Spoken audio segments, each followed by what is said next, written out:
Hello, welcome to another lesson. My name is Kenneth Acha. Today I'm going to be talking with you about how to use non-profit board committees to get more done within your organization. Let's get right into it. And again, we're going to be talking about using board committees. And let's look at an overview of what we're going to be talking about. We're going to be talking about using committees to prevent burnout. And we'll talk about two types of committees. Then next, we'll talk about the benefits of committees. And then finally, we'll talk about advice for setting up effective committees. Let's get into it. Now, using committees to prevent burnout. One of the problems that you're going to face early on in your organization is that you're going to basically see yourself having too many board meetings that lead to burnout and even threaten people quitting. And why is this going to happen? Well, when you start your nonprofit organization, as passionate as you are, and many of us usually start our nonprofit organizations without having much experience in how to hold board meetings and be effective, what happens is that you're going to have a situation where you need to have a campaign going on, say a fundraising campaign or an event, or you're launching something and somebody is working on the logo and somebody is working on brochures and somebody is trying to get your nonprofit mailing, the nonprofit stamps going on. Somebody is looking at a bank account, somebody is looking at your post office, and a lot of things are going around. And you think that you need to have a meeting of the full board to do all these things. And then you start feeling like you need to have a meeting every week. But the truth is that people have lives to live outside of your organization. Your organization is important, but that's not all people have. People have families, they have education, they have many other things to do. So people start getting burned out and some start not wanting to continue because you're having too many board meetings. And people are burning out and people are beginning to quit. That's a huge problem. But the good thing is that it's easy to understand that and it's easy to solve it, okay? It's easy to understand that and it's easy to solve it. Again, the problem is that you are having too many board meetings and that is leading to burnout. And again, I've explained the reason. Now, the root cause of this problem is usually that there is a misunderstanding of the role that the board member plays as a board member, his or her board role, and his role as a volunteer. Okay, remember that in non-profit organizations, many of them, board members are also volunteers of the organization. They play certain volunteer roles. And when you get a situation where a board member is doing any kind of work or activity for the non-profit organization, they are doing it as a volunteer. All their board requires for them, their board role requires for them is that they show up to the board meetings and contribute actively in helping direct the organization strategically and also help in the fiduciary duties, in the duty of care and the duty of loyalty and the duty of obedience, that they need to show up and be able to do that and give their best wisdom to be able to guide the organization forward. That's what their board roles require. If you have them going out and doing something like going to get stamps or going to open a bank account, or those are things that are supposed to be done by volunteers and or paid staff. When they do them, those are not board duties. So it is important to separate these duties from board duties so that you can be able to keep board meetings for board duties, and then these activities are handled outside of board meetings. And how are they handled outside of board meetings? They can be handled through committees. So the solution for this problem, okay, the solution is that you start using committees. You have committees set up, small committees that meet whenever the people want, however they want, wherever they want, as often as they want. Basically, they meet on their own terms and they get to work outside of the board on the volunteer objective that they are supposed to carry out. The full board should not meet for these kinds of meetings, but rather should focus on the policy and direction of the whole organization. Now, these small meetings will happen and then the people can then report what they have done when the full board meets, and that saves a lot of time. Okay, now, so that's the problem. The problem you're going to have if you don't follow the information and advice we're going to be giving in this video is that you're going to have a problem of too many board meetings. That's if you're passionate and really wanting to make a difference. You will if you don't order it well. And that problem is going to lead to people burning out. But the root cause is that people are going to mix up board roles and volunteer roles. And this happens when you have a small nonprofit organization where it's a hands-on board. What I mean by that is that the board also volunteers to do the work. Sometimes the board also leads the organization in basically doing everything it does because there's no volunteers early on and there are no paid staff because there's no money to pay staff. When this happens, you can have the same thing, people burning out. It's like they get fed up with just meeting. And when people meet together like that, because we are human beings, there's going to be things that happen. So the solution, have board committees. Now let's look at two types of committees that you can have. An effective way for large boards to work, like I've said, is to subdivide the board members into committees. And you can have two types of committees. You can have permanent or standing committees, and these committees basically handle ongoing issues such as finance, program development, marketing and sales, and membership, and things like that. They are formed and they stay and they do things every time and they report at full board meetings. But then there are special or ad hoc committees. These committees basically are created only when needed, and they are used only for as long as needed to solve a problem or to resolve something. And when the resolution is achieved, then they are dissolved. They're called special or ad hoc committees. Now let's talk about benefits of committees. Committees have a lot of benefits. They help the board to do its work effectively and efficiently. And we're going to take a look now at some of the ways that these committees help increase the productivity of the board. Now the first way is that it helps prevent burnout, like we've talked about. And it prevents burnout because it frees board members from having to attend every single meeting, and they can only work now with their small committees and schedule meetings as they need to.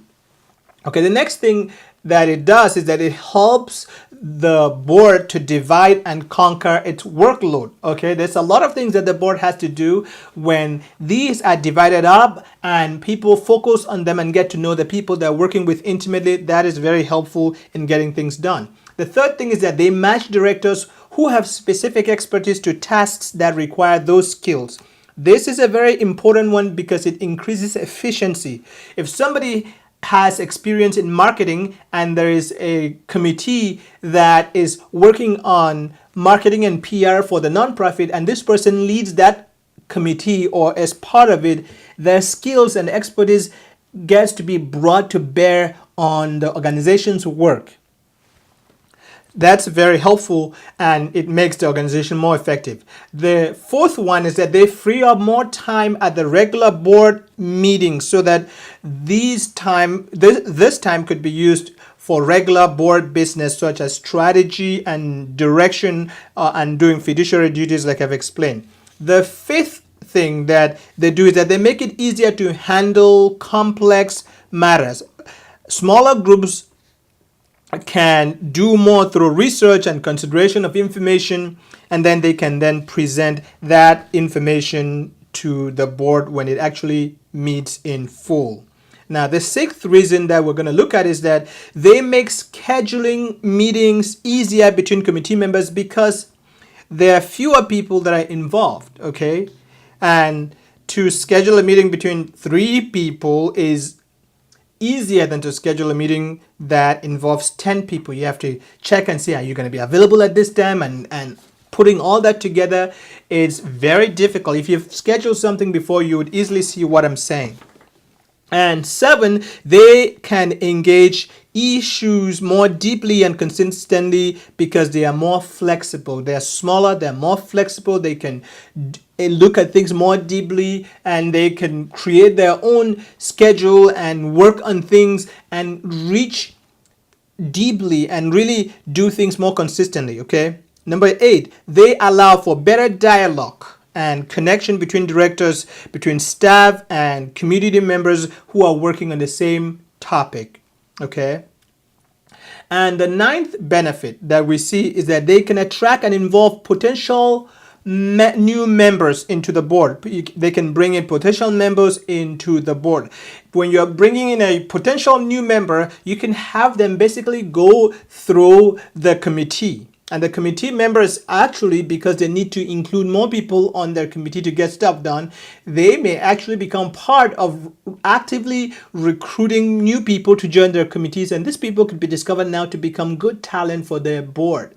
They provide another option for people who can't commit to be on the board of directors to be able to serve the nonprofit. These people really usually able to serve on a committee but don't have the time to make the commitment that needs to be made by board members. Board membership requires a lot of commitment that people aren't able to make, and so they can choose to be able to bring their talent and skills and expertise to serve the organization through a committee. And the final benefit that we'll talk about is that they serve as a training ground both for new board members and for officers. Okay, they serve as a training ground for new board members and for officers, for board members that want to actually grow up to become officers. Okay, now the next thing I want us to look at is we're going to look at some advice for setting up effective committees. If you want to set up effective committees in your organization, you need to think about it and consider the following 3 things that we're going to discuss. The first thing is that you need to avoid redundancy. You need to be careful not to set up redundant and unnecessary committees that do work that the board in full can actually do it without losing efficiency or effectiveness. Okay, you need to be careful. Don't start redundant boards, redundant committees. Now, trust is crucial. It's essential. Boards usually will have committees that work if the members have a high level of trust among each other.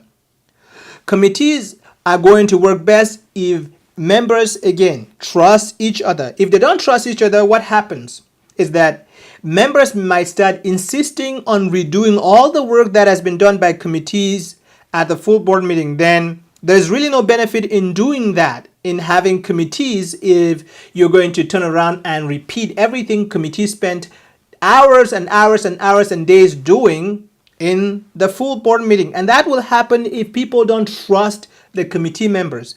Now, one thing you can do to help build this trust within your organization is to make sure that committees are filled with members who have competence. Number 1, who have competence. People with competence is what you want.